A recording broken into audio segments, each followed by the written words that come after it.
Hello, Pastor Aaron with your Devo for today. This last weekend, my brother, the Reverend Dr. Justin Hanneman, shared with us here at Ascension his marriage seminar entitled Stronghold, Building an Antifragile Marriage.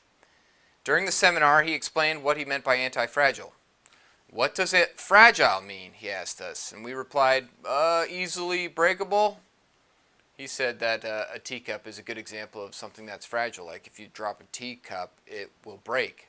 It's pretty easy.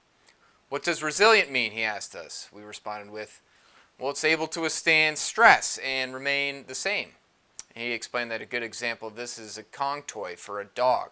You can leave it out in the yard for years. Dogs can chew on it all they want, and you can even run it over with a lawnmower, and it still keeps the same shape. That's resilience.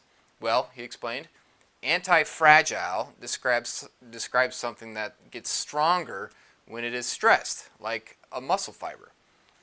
When a muscle is stressed, its strength and capacity is increased.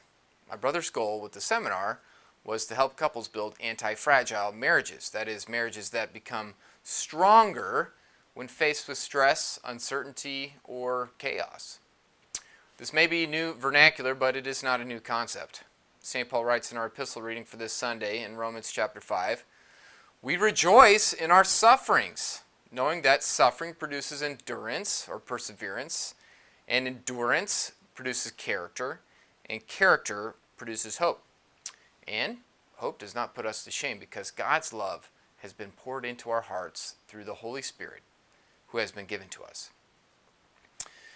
With this mindset, we can look at suffering, trials, stress, challenges, tragedy, and chaos, whether that be in our marriages and relationships or within our own health, at school, at work, and when we're trying to live out our Christian witness. We can look at these things not just as occasions for weeping and lamenting when we face the trials, which may be an appropriate reaction for the short term, but as opportunities to grow in the long term and become stronger. In that sense, when tragedy strikes and when life throws us a curveball, we can rejoice. Woohoo! Yeah! Suffering! Bring it on! God created me not as a fragile creature and not just a resilient one.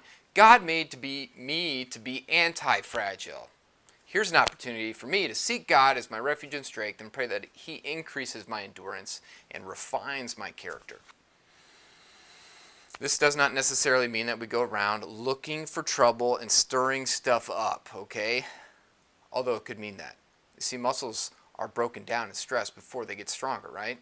And perhaps there are some things in your life right now that are, quote unquote, working, but you know could be better and stronger. Whether that be a relationship, or your finances, or how you spend your time, or maybe your general aim in life. You know what it is. And the broad and easy road is not to mess with it or think about it, to distract ourselves. The hard and narrow road is unearthing the issue, naming it, and working to overcome it in a God-honoring way. Well, I encourage you to lean into it and trust God to provide. And please let me know if there's any way I could help you. Thank you for listening to my devotion.